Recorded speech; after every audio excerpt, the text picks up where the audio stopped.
MJ river society welcome back guys. आज हम episode -41 RI fanmade का एक्सप्लेन करने वाले हैं। Let's start. Legendary space escape go.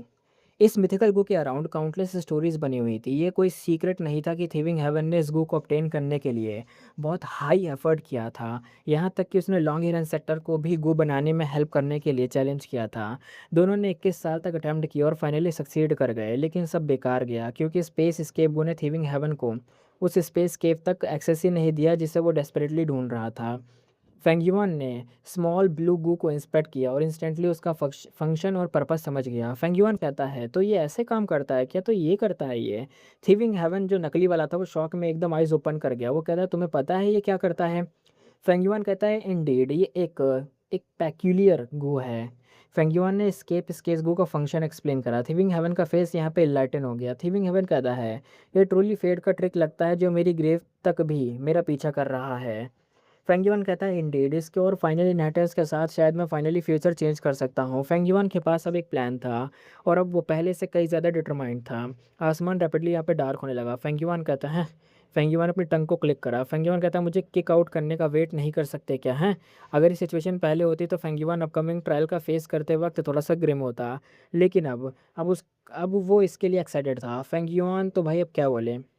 Future अब यहाँ पे एंडलेस था। फेंगयुआन कहता है, क्या ये तुम्हारी काउंटलेस अटेम्प्ट्स का रिजल्ट है? क्या तुमने सब कुछ इस पर स्टेक किया था? फेंगयुआन ने अपने माइंड में वंडर करा और कहा, नो मैटर। फेंगयुआन हंसा और कहता है, मैं सक्सीड करूंगा, बस वेट करो।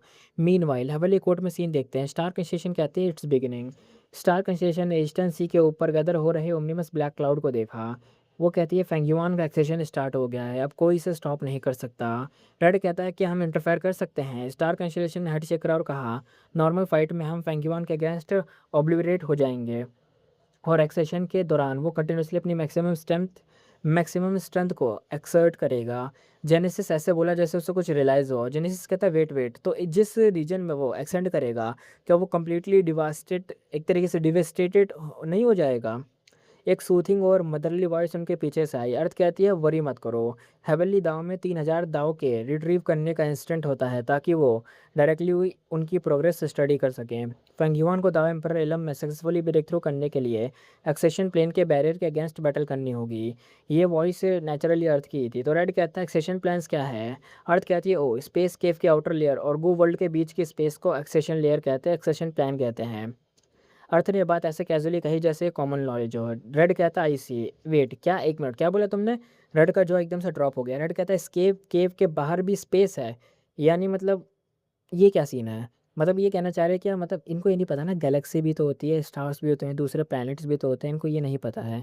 ये उनको बेसिकली या तो अपर एलम कहेंगे, इन चीज़ों से रेफ़र करेंगे, लेकिन इनको ये क्या, ये मतलब थोड़ी ना पता होगा कि यहाँ पे स्पेस भी होता है, स्पेस के अंदर गैलेक्सीज होती हैं, मतलब बहुत सारी चीज़ें होती हैं, इनको नहीं पता ना इसलिए। अर्थ हल्की सी यहाँ पे गिगल करी। अर्थ कहती है, तुम्हें क्या लगता है अदरवर्ल्डी डीमंस कहाँ से आते हैं? रेड कहता है, आई थॉट स्पेस के ने हर वर्ल्ड को यहाँ पे इंकुप्रेस किया हुआ है और वो बस फ्लूइड की वजह से ऐसा ट्रांसमिट हो गए। अर्थ कहती है, इस पार्ट में तुम बहुत गलत ज़्यादा नहीं हो, मतलब थोड़ा बहुत गलत हो, ज़्यादा नहीं। अर्थ की गेज सीलिंग के थ्रू वॉइड की तरफ जैसे एकदम छेद रही हो और उनकी तरफ देखते हुए अर्थ कहती है, उनका यहाँ आना इंडीड की एक मिस्टेक है। उसके फेस पर स्माइल अभी भी थी, लेकिन उसकी आइज़ में एक डीप और पेंसिव लुक था जिसने रेड लोटस की स्पाइन में एक कोल्डनेस सी ला दी। मीनवाइल लॉन्गेविटी हेवन में सीन शिफ्ट हुआ। जायंट सन कहता है, तो फाइनली शुरू हो गया फेंगयुआन का एक्सेशन। जायंट सन ने ईस्टर्न सी की डायरेक्शन में देखा। 1 मिलियन ईयर से भी ज़्यादा टाइम हो गया। मैदाव एम्पर एलम तक पहुंचने वाला पहला पर्सन।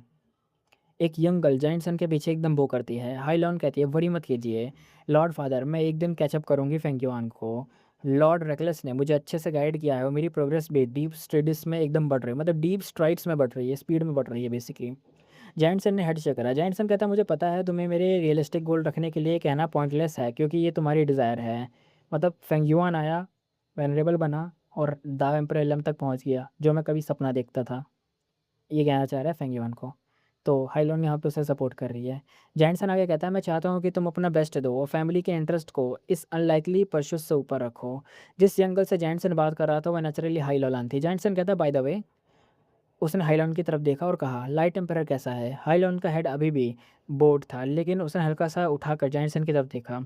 हाईलॉन कहती है, वो ठीक है लॉर्ड फादर, वो चाहता है कि आप कभी उसे विजिट करें। जॉनसन ने एक लंबी सांस लेकर कहा, मैं करूँगा, बस आज नहीं करूँगा।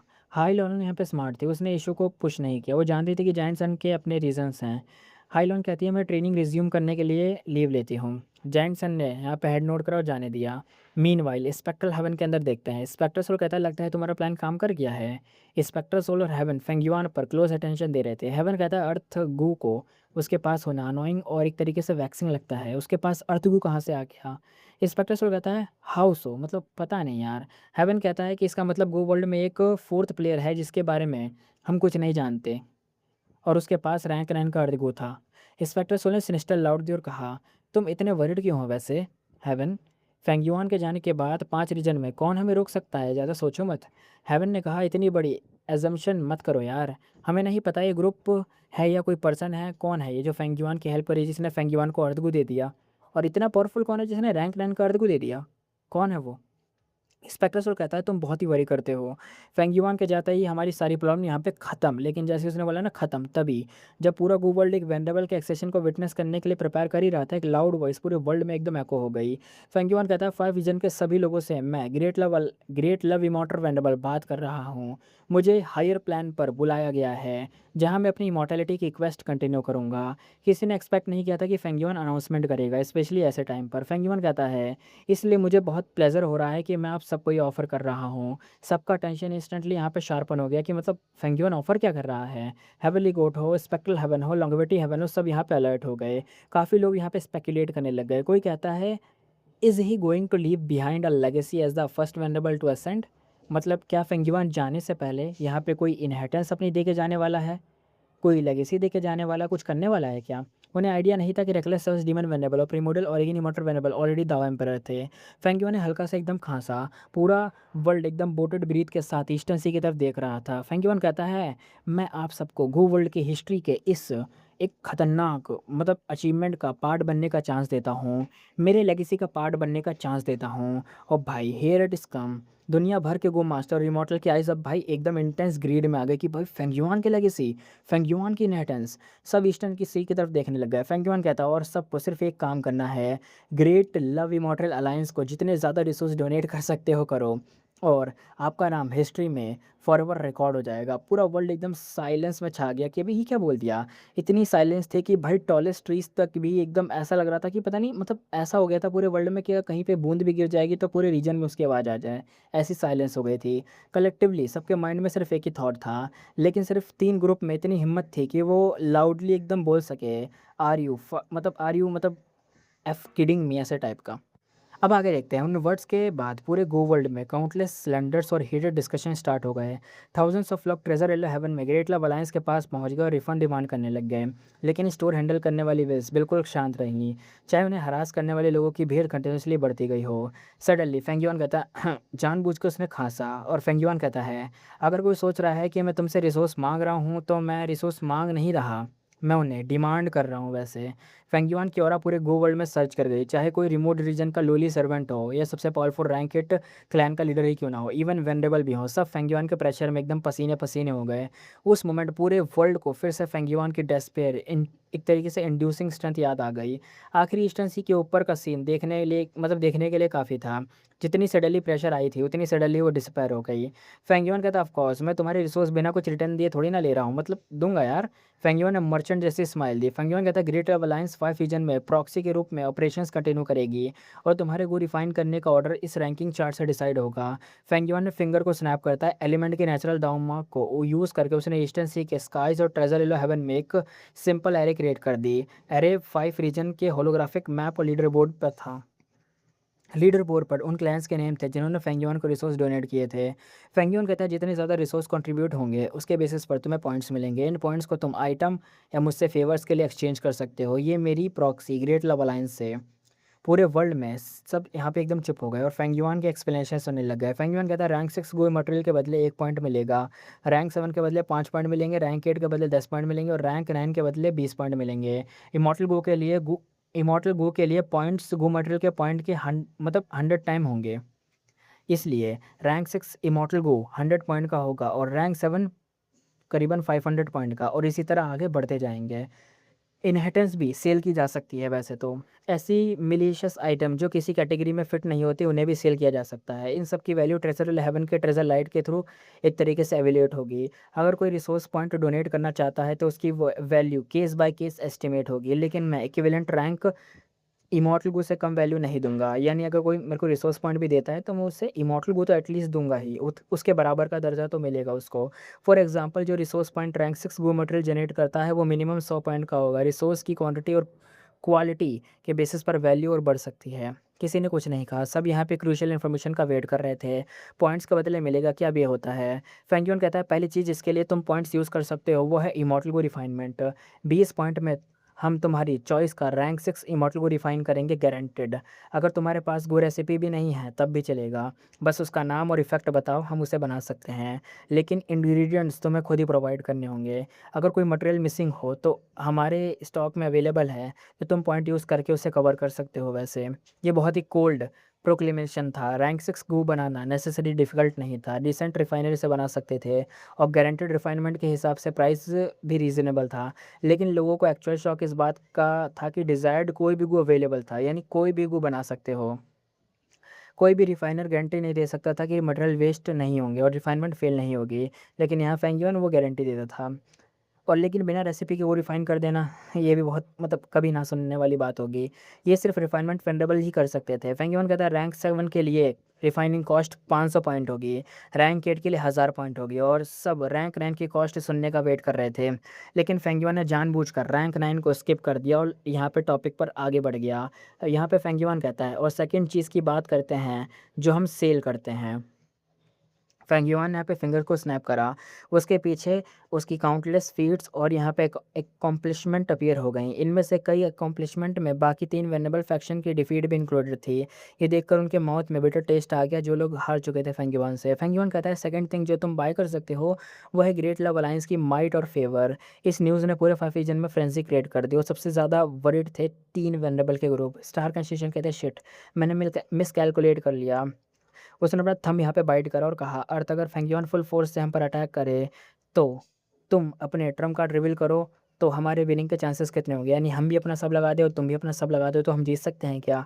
अर्थ ने थोड़ा सा सोचा और कहा हेवन और स्पेक्टर सोल के अगेंस्ट हमारे चांसेस मतलब जीतने वाले हैं लगभग हेवन और स्पेक्टर सोल जितने ही हैं। अगर वो भी जीत सकते हैं तो शायद हम भी जीत ही जाएंगे।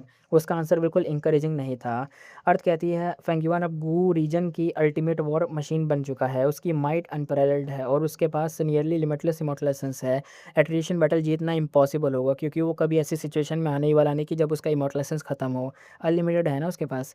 स्टार कंस्ट्रक्शन का फेस यहाँ पे ग्रिम हो गया और यहाँ पे डायरेक्टली डिप्रेस हो गया, उसके फोrehead पर डीप डार्क लाइंस आ गई। स्टार कहती है तो हम कर ही क्या सकते हैं भाई, just as a star construction future को लेकर वरीड थी। फेंगयुआन कहता है एक कंडीशन है, ग्रेट लव अलायंस का कोई भी मेंबर अलायंस के किसी और मेंबर के अगेंस्ट हमें हायर नहीं कर सकता। यानी अगर तुम्हें कोई दुश्मनी निकालनी है तो तुम पूरे बाकी रीजन से निकलवाओ, लेकिन जो बंदा ग्रेट लव अलायंस में ज्वाइन हो गया है उससे तो नहीं निकलवा सकते, ठीक है। एक बार फिर वर्ल्ड में एकदम फ्रेंजी फैल गया कि ये क्या बात हो। एक तरीके की असैसिनेशन ग्रुप भी है बना लिया फेंगयुआन ने कि जिस मर्जी का नाम दो, चीज़ें दो, वो बंदा मर जाएगा। एक बार फिर से वर्ल्ड में फ्रेंजी मच गया, लेकिन इस बार जाइंट क्लैन पागल हो रहे थे। फेंगयुआन को हार करने की एबिलिटी सुनने के बाद उन सबका सबसे बड़ा फियर ये था कि एनिमीज़ के कहने पर उनकी पूरी दुनिया अपसाइड डाउन हो सकती है, क्योंकि भाई वो लोग तो सीधा जाएंगे और फेंगयुआन को बोल देंगे ये लो हमारे पॉइंट, ये लो हमारा सब, वो इस बंदे को ख़त्म करो, वो कर भी देगा, है ना। और हर मेजर क्लैन के पास ऐसे एनिमीज़ थे जो उन्हें डिस्ट्रॉय करने के लिए अपनी एंटायर लाइवलीहुड सेक्रीफाइस करने को रेडी थे। फेंगयुआन कहता है बट एक चीज़ है, जैसे ही लोग चीयर करने लगे बट सुनते ही उनकी हवा निकल गई। फेंगयुआन कहता है ग्रेट लव अलायंस में मेंबर्स की एक लिमिट होगी और ये लिमिट रीजन के अकॉर्डिंग डिवाइड होगी। हर रीजन में टोटल 250 स्पॉट्स अवेलेबल हैं। फेंगयुआन ने ऐड करा हर स्लॉट की स्टार्टिंग प्राइस 1000 पॉइंट्स होगी, लेकिन कोई भी स्लॉट किसी और के द्वारा उनकी वैल्यू के 5 टाइम प्राइस पर बाय आउट किया जा सकता है। यानी भाई ने सीधा सीधा कहा है कि देखो 250 स्पॉट्स हैं और हर एक स्पॉट की वैल्यू 1000 पॉइंट्स हैं। 1000 पॉइंट तुम समझ रहे हो ना कैसे। अगर तुम यहाँ पे रैंक 6 का गू दोगे तो तुम्हें 100 पॉइंट मिलेंगे, रैंक 8 का गू दोगे तब तुम्हें 1000 पॉइंट मिलेंगे। तो बहुत ज़्यादा हो गया ना, इसलिए तो ऐसा टाइप ऐसे ने बोला है। और ऊपर से ये भी बोला अगर मान लो एक ही स्लॉट बचा है, सारे स्लॉट बिक गए लेकिन एक ही स्लॉट बचा है, अब क्या होगा। तुम 1000 पॉइंट लेके आए, सामने वाला 1000 पॉइंट लेके आया, लेकिन सामने वाला थोड़ा सा और दे देगा, बिडिंग कर देगा, ऑक्शन कर देगा ना, तो फिर वो हो जाएगा, उसके ज़्यादा पॉइंट होंगे तो वो बाय कर सकता है। ये भी इसमें मतलब था। फेंगयून कहता है इसलिए अगर तुम्हें हेविल एक बहुत ज़्यादा हेविली टारगेट किया जा रहा है तो थोड़ी सी एश्योरेंस इंश्योरेंस ज़रूर रखो, क्योंकि एक बार तुम्हें अलायंस से बूट आउट कर दिया गया तो तुम ग्रेट लव अलायंस के फ्यूरी के सब्जेक्ट बन जाओगे। ऑफ कोर्स राइट प्राइस के लिए है। उसके बाद जो हुआ कम्प्लीटली प्रेडिक्टेबल था। सिर्फ कुछ ही लोग इतने डम थे या डिसइल्यूजन्ड थे जो उन्हें समझ ना आए कि अब क्या होने वाला है। ट्रेजर इलेवन में ग्रेट लव अलायंस को हरास करने वाली भीड़ अब एकदम भाई फैनाटिक रिप्लेस हो गई। ये लोग अपनी इनहेरिटेंस और ट्रेजर सेल करना चाहते थे, कुछ अपने लॉन्ग स्टैंडिंग एनिमीज़ को टॉपल करने के लिए और कुछ गो वर्ल्ड में अपनी पोजीशन सिक्योर करने के लिए। स्टार कहती है फेंगयुआ ने दुनिया को चीप प्राइस पर अपनी सोल सेल करने के लिए कन्विंस कर दिया है। स्टार कंसलेशन खुद भी एकदम हिल गई थी। स्टार कहती है आज के बाद मुझे डर है कि फेंगयुआन के असेंड करने के बाद भी ग्रेट लव अलायंस हमारे लिए पेन इन द एस बनी रहेगी, यानी चूतर में दर्द टाइप का। रेड लोटस ने स्टार कंसलेशन के कंफर्ट करने की कोशिश करी। रेड कहता है चीयर अप यार स्टार, एटलीस्ट फेंगयुआन के असेंड करने तक हम अपनी सेफ्टी समवट गारंटी तो कर ही सकते हैं। रेड कहता है एक बार वो चला गया तो कोई हमें ग्रेट लव अल्लाह जैसे इसने बोला ना उसके वर्ड मुंह में ही रुक गए। एक एक्सट्रीमली फेमिलर और पूरे वर्ल्ड में स्प्रेड हो गई। फेंगयुआन कहता है और ऑफ कोर्स मुझे श्योर है कि तुम सब फेंगयुआन के जाने के बाद ग्रेट लव अलायंस की पोजीशन को लेकर नर्वस हो गए कि लीडर कौन होगा। इसलिए मैं तुम्हें राइटियस ग्रेट लव अलायंस के नेक्स्ट लीडर से इंट्रोड्यूस करने वाला हूँ कि मेरे जाने के बाद कौन होगा। फेंगयुआन के प्रेमिसेस से एक यंग मैन बाहर निकला। उसने लॉन्ग लाइन रोप पहना हुआ था, उसके आइज में फायरी माइट थी, फेस शार्प था, स्ट्रॉन्ग और हैंडसम था। उसके अंदर एक नोबल की ऑरा डिग्निटी थी और उसके हेड पर ग्रैंड और इम्प्रेसिव हॉर्न्स थे जो उसकी प्रेजेंस को और इन्हेंस कर रहे थे। फेंगयुआन ने वर्ल्ड को ग्रीट करते हुए हेड बो किया। फेंगयुआन कह रहा हूँ वर्ल्ड को।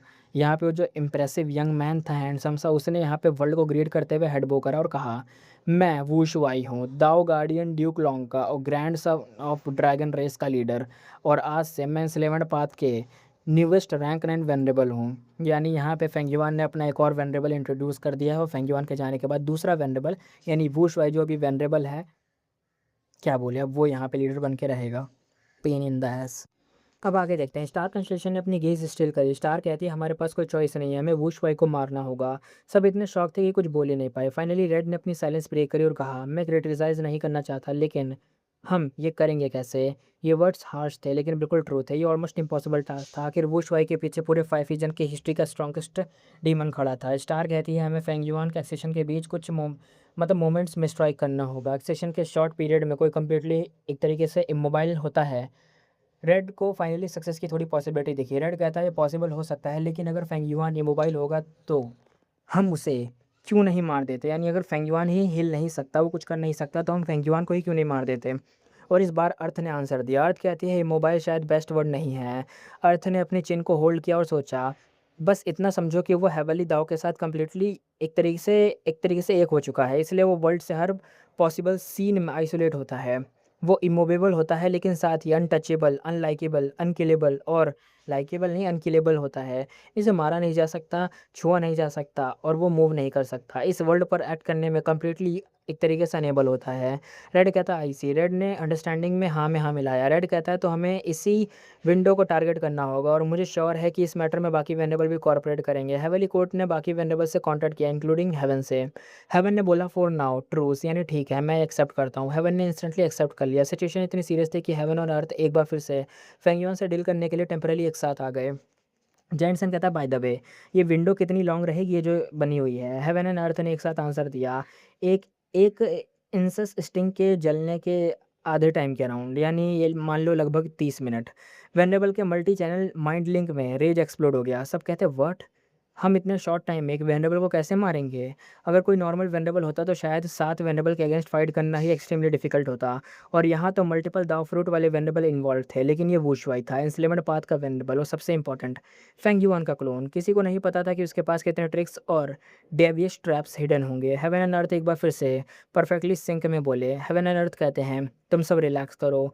उसका परफेक्टली सिंक्रोनाइज बोलना खुद एक डीपली अनसेटलिंग साइड था। सबके माइंड में एक ही थॉट आया, is this going to be become a trend. इस बार हेवन ने अकेला बोला। हेवन कहता है हमें किसी चीज़ से डरने की ज़रूरत नहीं है, ये सिर्फ एक मीजली वेनरेबल है। बाकी सबने रिलीफ की सांस ली। काफ़ी देर बाद हेवन और अर्थ एक पॉइंट पर एग्री कर रहे थे और उनका एग्रीमेंट 3 बिलियन ईयर से भी ज़्यादा टाइम में ऑलमोस्ट अनहियर्ड ऑफ था। लेकिन इससे बाकी लोग ईजिली कन्विंस नहीं हुए। एक वेनरेबल होने के मतलब एक वेरिएबल होने की बात ट्रू थी, लेकिन एक मेजर प्रॉब्लम अभी भी थी। रेड कहता है तुम सही कह रहे हो कि ये सिर्फ एक वेरिएबल है, लेकिन तुम स्पेक्टर सोल को डिस्ट्रॉय करने वाले किलर मूव को भूल रहे हो। क्लोजर ऑफ एलिमेंट का नाम सुनते ही हेवन ने स्कॉफ किया। हेवन कहता है दाव ऑफ एलिमेंट के बिना उस स्केल पर वो मूव रिक्रिएट करना इम्पॉसिबल है। मैक्सिमम वो ऐसा होगा जैसे हमने एक सेकंड वेरिएबल से फाइट कर रहे हों। और उस मूव के सेटअप पर और कॉस्ट भी सोचो, जरा सा सोचो यार। अभी फेंगयुआन ज़्यादा कुछ कर नहीं सकता होगा, वो मूव भी यूज़ करना होगा, तो उसे इसकी कॉस्ट भी सोचो। फेंगयुआन थोड़ी ना यहाँ पे कुछ कर सकता है। इसलिए रेड ने कहा, लेकिन मान लो वो अभी भी उस मूव को सेटअप करके गया हो तो हम उसे कैसे रोकेंगे? इस बार अर्थ ने आंसर दिया, ईजी है, हम नहीं रोकेंगे। ग्रुप यहाँ पे अंडरस्टैंडेबली कंफ्यूज हो गया। सिर्फ हेवन और स्टार कंस्टेलेशन कंफ्यूज नहीं थे, स्टार कंस्टेलेशन अपने थॉट में ऑलमोस्ट लॉस्ट थी। बाकी वेनेबल को समझ नहीं आया तो हेवन ने एक्सप्लेन किया। हेवन कहता है तुम लोग खुद को वेनेबल कहते हो, ह्यूमंस रियली पैथेटिक है। हेवन की टॉट अनोइंग थी, लेकिन सबको आंसर चाहिए था, इसलिए सबने आर्ग्यू नहीं करा। हेवन कहता है अभी फेंगयुआन का दाव फ्रूट एक तरीके से कंप्लीटेशन इतना क्लोज है कि उसे खुद उसकी एडवांसमेंट को फोर्सफुली सप्रेस करना पड़ रहा है। इसका मतलब है कि स्लाइटेस्ट एक्शन भी उसकी प्रोग्रेस को एक्सेलरेट कर देगा, और बिना खुद प्रेजेंट हुए उसके लिए मूव को सेटअप करना और भी ज़्यादा प्रोग्रेस और एक्सेलरेट करेगा। यानी अगर वो यहाँ पे कुछ भी उंगली करने जाता है तो उसका ये जो एक्सेशन या असेंड करने वाला टाइम है वो इतनी स्पीड में होगा कि वो कुछ ही सेकंड के अंदर यहाँ से चला ही जाएगा, इसलिए वो भी उंगली नहीं कर पाएगा। हेवन की बात सेंस बना रही थी। अगर वू शुआई जब चाहे क्लोजल ऑफ एलिमेंट यूज़ कर सकता तो इस फाइट का कोई पॉइंट ही नहीं था। हेवन ने अपनी चेस्ट पर पैट किया और कहा, मुझे कॉन्फिडेंस है कि फेंगयुआन इसके अलावा कुछ ऐसा नहीं निकाल सकता जो इससे भी बिगर प्रॉब्लम हो सकती है। स्टार कहती है यहाँ तुम गलत हो सकते हो हेवन। स्टार कंस्टेलेशन ने इंस्टेंटली कन्वर्सेशन को इंटरप्ट कर दिया, वो ब्रीथलेस थी। स्टार कहती है अगर हम इतना सोच सकते हैं तो क्या तुम्हें लगता है कि पैरानॉइड फेंगयुआन भी इतना नहीं सोच सकता कि उसके पास ऐसा कुछ उसने सोचा नहीं होगा कि हम ये सब कर देंगे? रूम सडनली साइलेंट हो गया। स्टार ने हेडशेक किया और कहा, मैं पिछले कुछ मिनट से पॉसिबल आउटकम की सिमुलेशन रन कर रही हूँ। हर सिमुलेशन में फेंगयुआन ने एग्जैक्टली वही पॉसिबिलिटी सोची है और इससे भी आगे का सोचा है। हम अभी मेरी कैलकुलेशन के अकॉर्डिंग वो हमसे अभी भी बहुत आगे है, लेकिन कुछ आउटकम्स में हम मिशन अचीव कर सकते हैं, बस कॉस्ट बहुत हाई होती है। स्टार ने सबकी तरफ देखा और कहा, मैं अगले कुछ डेज़ में और कैलकुलेशन करूँगी, इसलिए प्रिपेयर रहो और अपने स्ट्रॉन्गेस्ट मूव रेडी रखो। मेरे एस्टिमेट के अकॉर्डिंग वो एक और वीक या शायद 2 वीक तक यहाँ पे होल्ड कर सकता है जाने से पहले फेंगयुआन। स्टार कंस्टेलेशन ने अपनी सेंटेंस कंप्लीट करती उससे पहले एक मैसिव सर्ज ऑफ पावर पूरे वर्ल्ड में स्प्रेड हो गई। स्टार कहती है, scratch that, it's starting, get ready.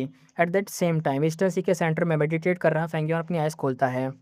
उसने एक लंबी सांस ली और कहा, इट्स टाइम, यानी टाइम आ चुका है। पावर का सोर्स फेंगयुआन खुद था। वो अपने दाव फ्रूट के डेवलपमेंट को मैक्सिमम एक्सटेंट को सप्रेस कर रहा था, लेकिन जैसे ही दाव फ्रूट 99.5% कंप्लीशन मतलब कंप्लीट पे पहुंचा, फेंगयुआन ने उसकी फुल ऑरा को रिलीज कर दिया। उसका हेड उसका हैंड वाइट लाइट से ग्लो करने लगा। स्टार कंस्टेलेशन कहती है, this makes no sense. Star constellation ने अपना हेड खुजाया और कहा, अगर वो चाहता तो एक और वीक या उससे भी ज़्यादा यहाँ पे रुक सकता था, फिर ये इतना जल्दी एक्ट क्यों कर रहा है फेंगयुआन? अनलेस एक मिनट शेट, उसने क्या कर दिया? जैसे ही सारे वेनेबल अटैक के लिए प्रिपेयर कर रहे थे, स्टार कंस्टेलेशन की सडन डिस्ट्रेस कॉल ने सबके फेसेस यहाँ पे सफ़ेद कर दिए। सब ने इंस्टेंटली अपने प्लान्स को चेंज कर दिया।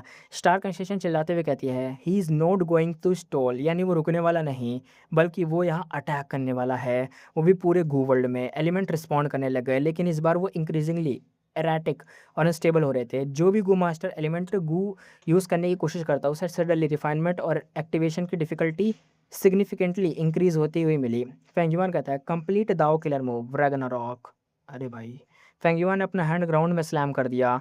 वाइट लाइट ग्राउंड के अंदर ट्रैवल हुए, सीधा कोर की तरफ गई और अगले ही सेकंड ब्लाइंडिंग वाइट लाइट पूरे के पूरे वर्ल्ड को एक्लिप्स कर दिया। मॉर्टस को लगा जैसे ग्राउंड के अंदर से एक सन ब्रस्ट हो रहा हो, लेकिन उनके पास ये थॉट प्रोसेस करने का सिर्फ 1 सेकंड था। 1 सेकंड बाद वेपराइज हो गए, क्योंकि ऐसा लगा जैसे कोई न्यूक्लियर बॉम्ब फटा हो, इतना कम्प्लीटली कि उनकी डस्ट भी डस्ट में कन्वर्ट हो गई हो। किसी को क्रैक्स को नोटिस करने का भी टाइम नहीं मिला, पूरे वर्ल्ड में स्प्रेड हो गया। क्रैक्स इतने मतलब शटरिंग ग्लास जैसे दिख रहे थे कि एक फ्यूरियस रोर पूरे वर्ल्ड में एको हुई। Fengyuan, are you crazy bastard, you destroyed the core of the 5 region, यानी तुमने पूरे 5 रीजन के कोर को डिस्ट्रॉय कर दिया फेंगयुआन।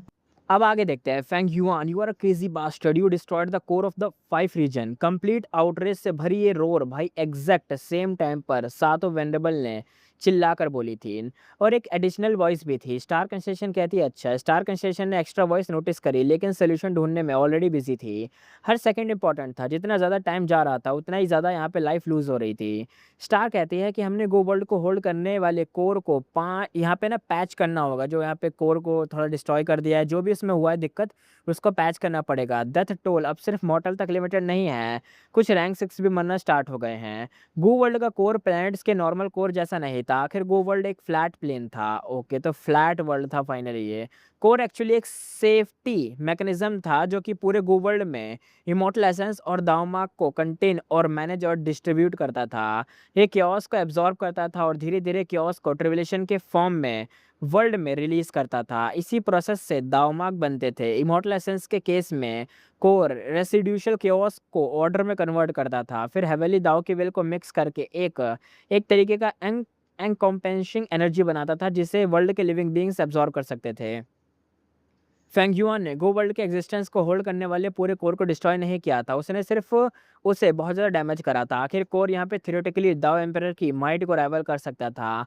वो अटैक विस्टैंड करने के लिए डिज़ाइन नहीं था, लेकिन immense amount of power contain करने के लिए बनाया गया था, इसलिए वो एक्सट्रीमली रेसिलियंट था। लेकिन फेंग युआन के बनाए क्रैक्स ने कोर को यहाँ पे डिस्टेबलाइज करना स्टार्ट कर दिया था। इससे कोर की पावर स्पाइक होने लगी थी। इसी वजह से ग्राउंड से वाइट लाइट शूट हुई और रैंक 6 से नीचे के सभी लोग, मतलब जितने भी यहाँ पे जितने भी थे, चाहे कोई भी बींग हो, कोई भी हो, चाहे बीस्ट हो, ह्यूमन हो, कोई भी हो, सब यहाँ पे वेपराइज हो गए। रैंक 6 में भी न्यूली एडवांस गू मास्टर के पास इनफ एक्यूमुलेटेड दावमार्क नहीं थे, वो लॉन्ग टर्म सर्वाइव नहीं कर सके। अगर उनके पास कोई फ्रेंड एल्डर या स्ट्रॉन्ग डिफेंसिव किलर वुंड नहीं था तो उनका मरना सिर्फ टाइम की बात थी। हेवन एंड अर्थ कहते क्विक, हमें कोर को स्टेबलाइज करके डैमेज रिपेयर करना होगा।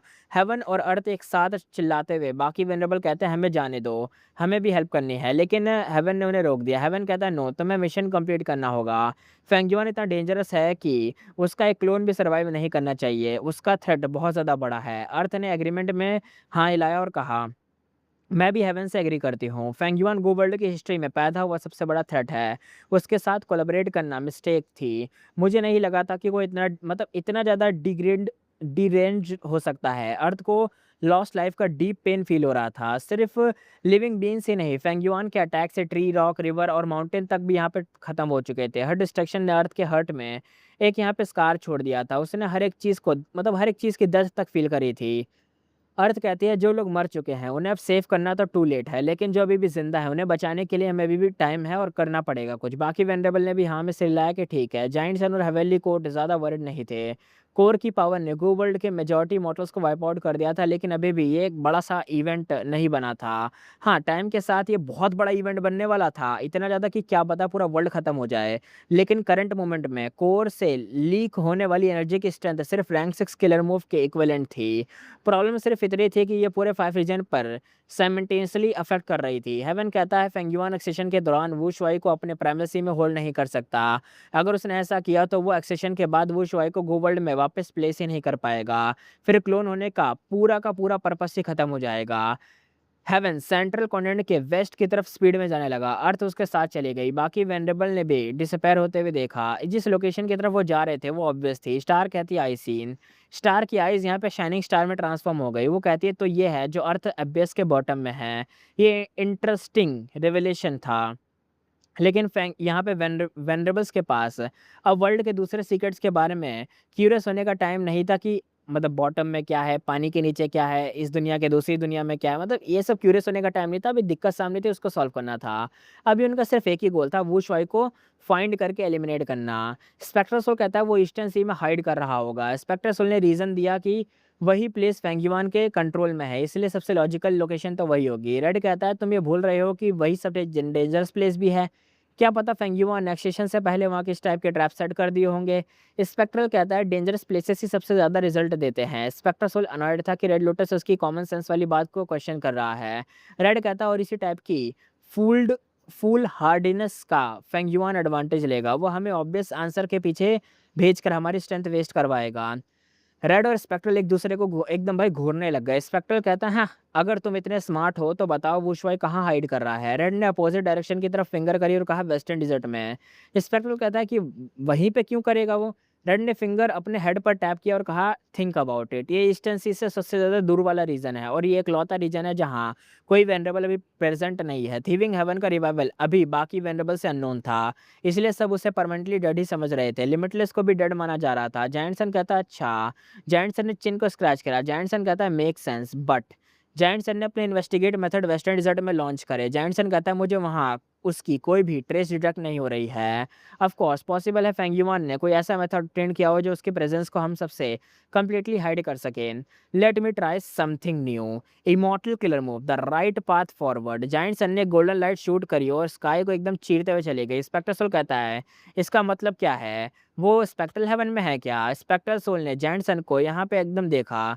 स्पेक्टर सोल कहता है इम्पॉसिबल, तुम्हारा मूव ब्रोकन है, हो ही नहीं सकता कि वो स्पेक्ट्रल हेवन में हो वुशुआई। तो जायंट सन कहता है हैव सम पेशेंस, यानी थोड़ा सा रुको यार।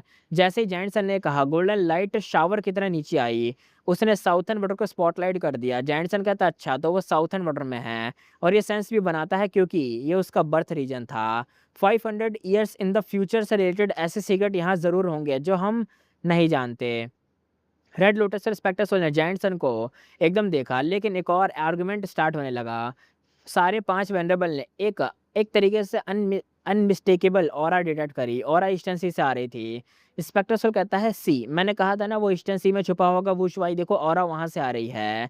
वो वहां कोई किलर मूव एक्टिवेट कर रहा है जो फेंगजुआन के एक्सेशन तक उसे सेफ रखेगा। हमें इमीडिएटली उसे रोकना होगा। इंस्पेक्टर सोल ने किसी सेकंड ओपिनियन का वेट भी नहीं करा और ईस्टर्न सी की तरफ रश कर गया। रेड कहता है यू तू पागल है क्या? रेड लोटस इंस्पेक्टर सोल की मतलब ये जो नेचर था उसको एकदम पक चुका था, लेकिन वो भी उसके पीछे ही चला गया। रेड भी, रेड कहता है क्या ये रियली इतना इजी हो सकता है कि वो वहीं पर होगा वुशवाई, वो भी ईस्टर्न सी में? इतना आसान है क्या ढूंढना? जायंट सन भी वहीं खड़ा रहा, वो कॉन्फ्लिक्टेड था। स्टार कहती है जहां तुम्हारे इंस्टिंक्ट गाइड करे वहां जाओ जायंट सन। जायंट सन स्टार की तरफ मुड़ा। उसकी आइज यहाँ पे गैलेक्सी से फील्ड थी, क्लियरली वो हैवी डिडक्शन में बिजी थी। जेनेसिस ने जायंट सन के शोल्डर पर पैट करा। जेनेसिस कहता है तुम पीस में जा सकते हो फ्रंट जायंट सन, मैं यहाँ फ्रंट होल्ड करूंगा और वेस्टर्न डिजर्ट में मतलब प्रोब्स भेजूंगा। जायंट सन ने हेड नोट करा कि ठीक है, फिर बिना एक वर्ड कहे वो सीधा रश कर गया। टाइम बहुत इंपॉर्टेंट था। एक फेंट वाइंड जेनेसिस लोटस के पास से गुजरी। अननोन वॉइस कहती है क्या मैं तुम पर वेस्टर्न डिजर्ट हैंडल करने के लिए ट्रस्ट कर सकता हूँ?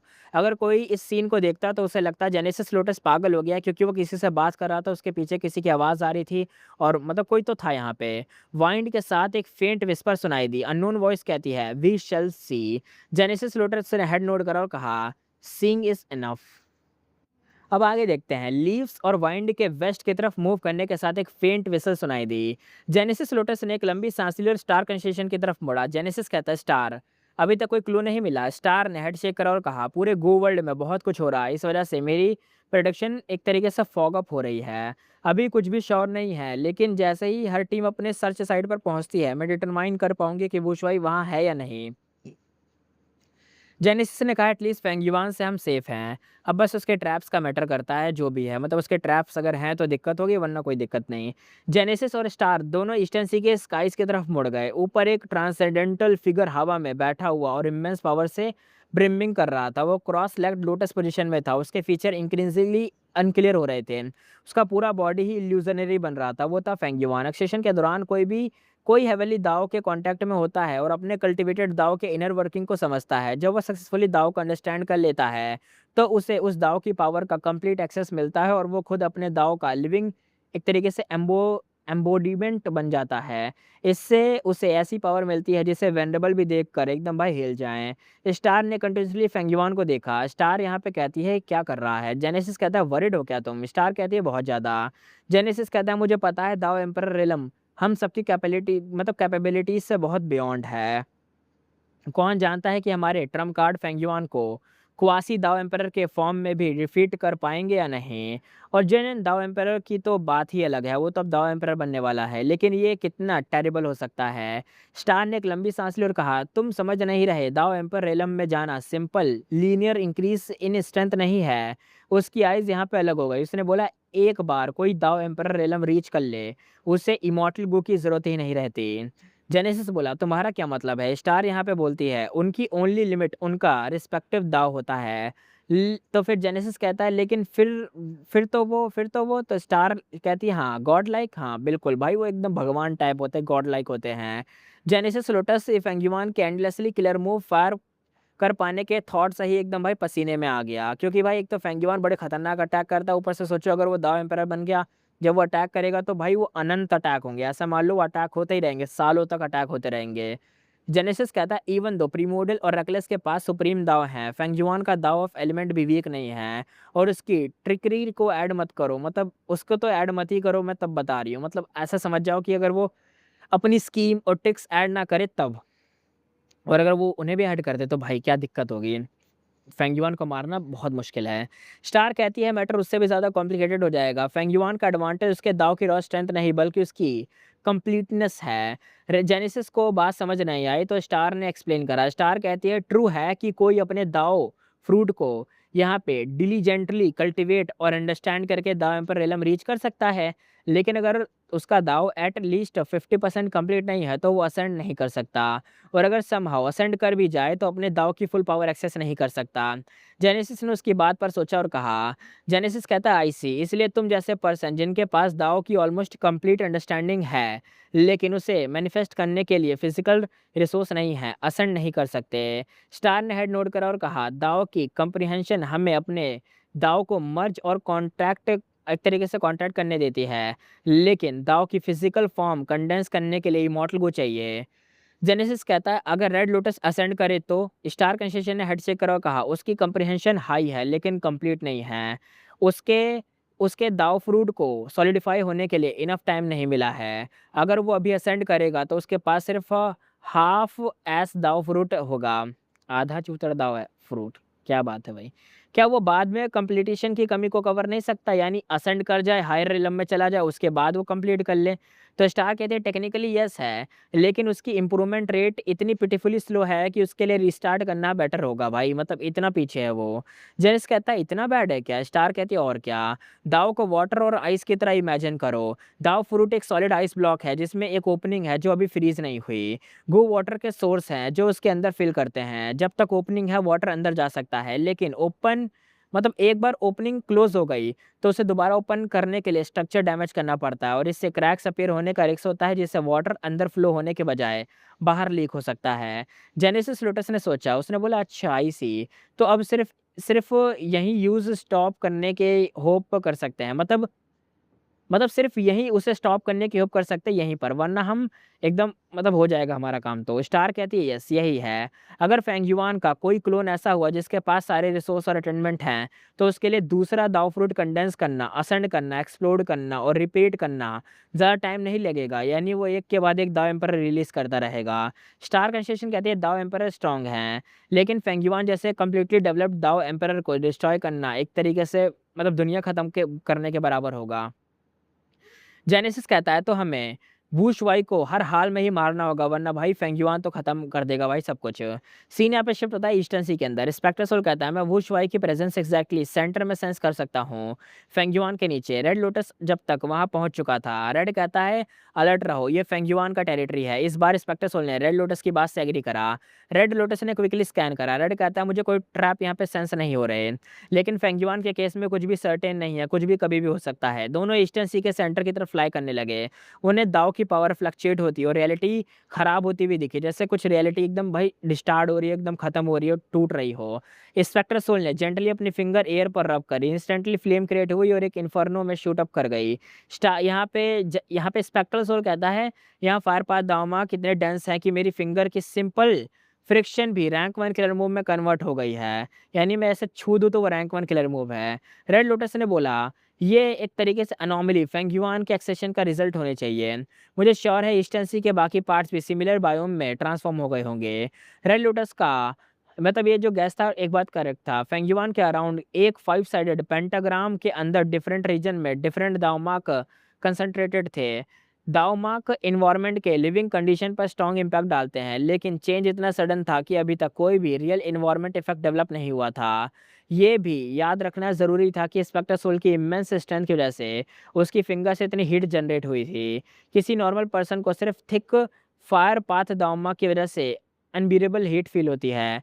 5 रीजन का साइज तो भाई इनॉर्मस है, लेकिन स्पेक्टर सोल और रेड लोटस को अपनी डेस्टिनेशन तक पहुंचने में ज़्यादा टाइम नहीं लगना चाहिए। फिर दोनों यहाँ पे क्यूरियसली मूव कर रहे थे, इसलिए ईस्टर्न सी क्रॉस करने में उन्हें अराउंड 30 मिनट्स लग गए। फुल स्पीड में निकल गए, फाइनली सेंटर तक पहुंच गए। अननोन फिगर कहता है मैं तुम्हारा ही वेट कर रहा था वैसे। फेंगयुआन के ट्रांसजेंडेंटल ग्लोइंग ग्लोइंग फॉर्म में ग्लोइंग फॉर्म के नीचे एक लोन फिगर अकेला खड़ा था। स्पेक्टर सोल सैवेज ग्रीन के साथ चिल्लाता है और कहता है, he is here, I knew it, मुझे पता था वो यहीं होगा। फेंगयुआन से रिपीटेडली लॉसेस मिलने की वजह से स्पेक्टर सोल के अंदर जो एंगर जमा था उसे रिलीज करने का चांस बहुत टेम्पटेटिंग था। वो बिना सेकंड थॉट के वो स्वाइप पर रश करके डिस्ट्रॉय कर देता है। लेकिन जैसे ही वो मारता है कुछ, एक हाथ उसके शोल्डर पर आ गया। स्पेक्टर सोल को सडनली सब कुछ स्लो फील होता है। इसका सिर्फ एक ही मीनिंग हो सकता था। स्पेक्टर सोल कहता है, रेड लोटस तुम मुझे स्लो क्यों कर रहे हो? यहाँ पे स्पेक्टर सोल कहता है चिल्लाते हुए, इसका मतलब क्या है? रेड लोटस ने आंसर नहीं दिया, वो वुश वाई को एकदम देखे जा रहा था। रेड लोटस कहता है कुछ सही नहीं है, तुम स्ट्रेट नहीं सोच रहे, खुद को पुल टुगेदर करो। रेड लोटस ने पूरे टाइम अपना space and time defensive clear mode activate रखा हुआ था। उसने नोटिस किया था कि वुश वाई को देखते ही स्पेक्टर सोल की आइज इंस्टेंटली यहाँ पे फेरल हो गई थी। उसकी किलिंग इंटेंट भी स्काई रॉकेट कर गई थी। रेड कहता है स्पेक्टर सोल इतनी इजीली अपना कूल लूज नहीं कर सकता, स्पेशली इतने डेंजरस एनवायरनमेंट में। रेड जानता था कि स्पेक्टर सोल ब्रास था लेकिन डम नहीं था। उसने पूरी जर्नी में स्पेक्टर सोल को एक्सट्रीमली अलर्ट देखा था और वुश वाई को देखते ही उसका सडनली चेंज हो जाना डेफिनेटली सस्पिशियस था। सेंटर में खड़े फिगर ने टंग क्लिक करी। अननोन फिगर कहता है, मुझे पता था ये वर्क नहीं करेगा। ओह वेल, प्लान बी भी तो है मेरे पास। उसने फिंगर को स्नैप करा। इंस्टेंटली एक फेमिलर मेटल हेलमेट ने फिगर को एकदम कवर कर लिया।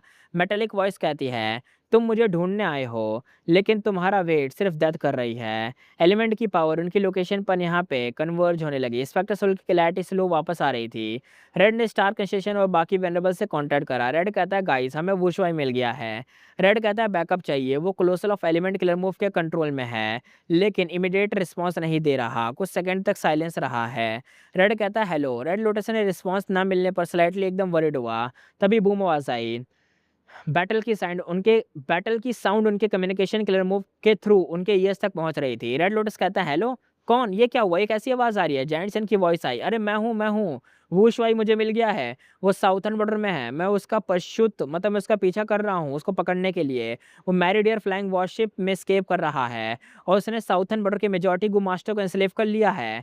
बैकग्राउंड में दोबारा से इंटेंस वाइंड और एक्सप्लोजिव की साउंड आई। जैंटसन कहता है, लगता है फेंगजुआन ने पहले ही से प्लान किया होगा। साउथर्न बॉर्डर के सारे गो मास्टर और इमोर्टल्स अलाइव हैं और मुझे स्लो करने के लिए खुद को जो कुछ उनके पास है सब कुछ सेक्रीफाइस कर रहे हैं।